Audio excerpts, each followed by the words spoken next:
Hello friends, back to my channel. তো রোজের মতন আজকের একটা ট্রিপে বেরোলাম এইমাত্র বাড়ি থেকে। তো আজকে যাব হুগলি। তো কি লোডিংয়ে যাচ্ছি, কি ব্যাপার, সবটাই তোমাদের সঙ্গে শেয়ার করব। স্কিপ না করে দেখতে থাকো, অবশ্যই ভিডিওটা ভালো লাগবে। তো চলো যাওয়া যাক। তোরা অলরেডি আমি যে লোডিং পয়েন্টে চলে এসেছি। তো লোডিংয়ের জন্য গাড়ি লাগিয়ে দিয়েছি অলরেডি। তো আর কিছুক্ষণের মধ্যে হয়তো দাদারা লোডিং শুরু করবে আমাদের গাড়িতে। তো দেখাচ্ছি তোমাদেরকে কি লোডিংয়ে এসেছি। তো আজকের লোডিংটা হচ্ছে আমাদের এখান থেকেই লোড করে যাব। তো চলো দেখাচ্ছি কি লোডিংয়ে এসেছি। তো বন্ধুরা দেখো কিভাবে গাছ থেকে রস এনে এখানে গুড়টা তৈরি হচ্ছে। এইভাবে ফুটিয়ে ফুটিয়ে রসটাকে মেরে মেরে গুড় তৈরি করতে ইচ্ছে। তো আজকের আমাদের গাড়িতে এই যে খেজুর গাছ থেকে যে গুড় তৈরি হয়, ওই গুড় শাল থেকে গুড় যাবে। তো এই যে এখানে গুড়টা তৈরি হচ্ছে, তৈরি হয়ে এই যে টিনের মধ্যে প্যাকিং হচ্ছে। আর ওইখানে যে ডিবায় প্যাকিং করতেছে।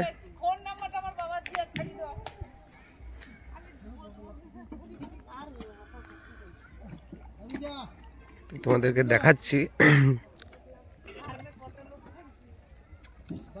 আর ওইখানে যে কাটা করতেছে, কাটা করে ওজন হচ্ছে, তারপরে আমাদের গাড়িতে লোড দেবে।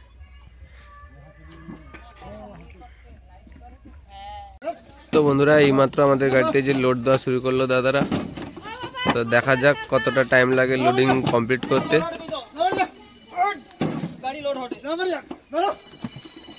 তো বর্তমান আমরা এই যে চণ্ডীপুর নন্দীগ্রাম রুটটায় আছি। আমরা অলরেডি লোডিং কমপ্লিট করার পর বেরিয়ে চলে এসেছি। তো আমরা চণ্ডীপুর হয়েই আজকে বেরোবো। তো চলো যাওয়া যাক। তো পাম্পে চলে এলাম ডিজেল ভরিয়ে নেওয়ার জন্য। তো ডিজেল ভরিয়ে নিয়েছি। তো আজকের আমাদের গাড়িতে তেল লাগছে 2500 টাকা মতন। তো ডিজেল ভরে নিয়ে আমি দাদাকে পেমেন্ট দিয়ে এখান থেকে বেরোবো। ঘুরতে রাধামণি টোল প্লাজা চলে এলাম। তো টোল কেটে নেব, তারপরে আমরা এখান থেকে বেরিয়ে যাব।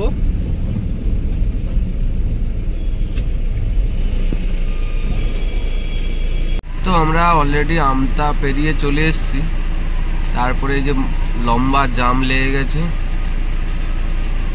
প্রায় 20 মিনিট মতন দাঁড়িয়ে আছি। তো দেখা যাক এই জাম কতক্ষণ লাগে কাটতে। জাম কাটার পর আমি এখান থেকে বেরোবো। আমরা এই যে আবার ধুলোগড় টোল প্লাজা চলে এলাম।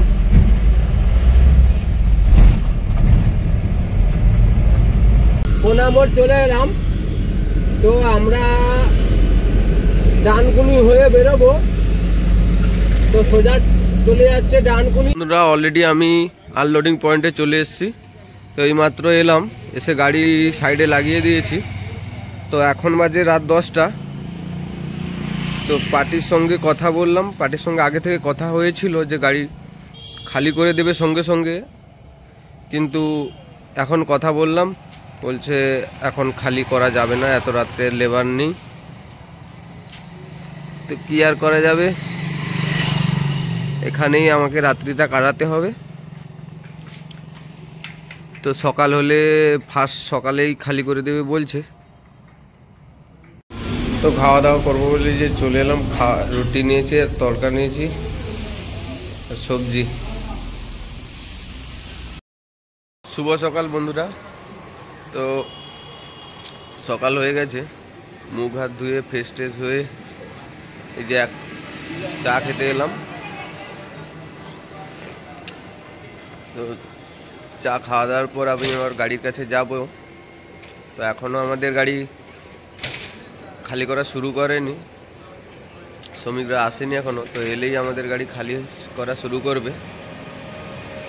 তো এটা হচ্ছে হুগলি স্টেশনের পাশেই একদম। তো বন্ধুরা এইমাত্র এই যে দাদারা এলো। তো আমাদের গাড়ি এইমাত্র খালি করা শুরু করলো। তো দেখা যাক কতটা টাইম লাগে খালি করতে। খালি কমপ্লিট করার পর আমি এখান থেকে বেরোবো। তো বন্ধুরা অলরেডি আমাদের গাড়ি খালি হয়ে গেছে।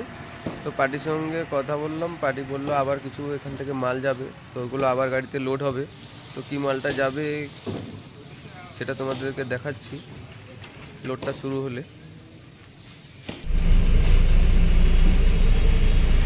তো আমরা এই যে আবার ধুলোগড় টোল প্লাজা চলে এলাম, টোল কেটে নিলাম এখানে। বন্ধুরা এখন বাজে দুপুর 1টা। তো আমরা এই মুহূর্তে যে কলাঘাট চলে এলাম। তো খুব খিদে পাচ্ছিল, তাই খাওয়া দাওয়া করবো বলে যে গাড়ি সাইডে লাগিয়ে দিয়ে হোটেলে চলে যাব খাওয়া দাওয়া করবো বলে। তো খাওয়া দাওয়া করে আমি এখান থেকে আমাদের এই চণ্ডীপুর নন্দীগ্রাম রুটটায় আছি। তো বাড়ি পৌঁছতে আর বেশি টাইম লাগবে না আমার। তো আজকের মতন টাটা, দেখা হচ্ছে পরের ভিডিওতে। আর অবশ্যই যদি ভিডিও ভালো লাগে কমেন্ট করে জানাবে কেমন হয়েছে।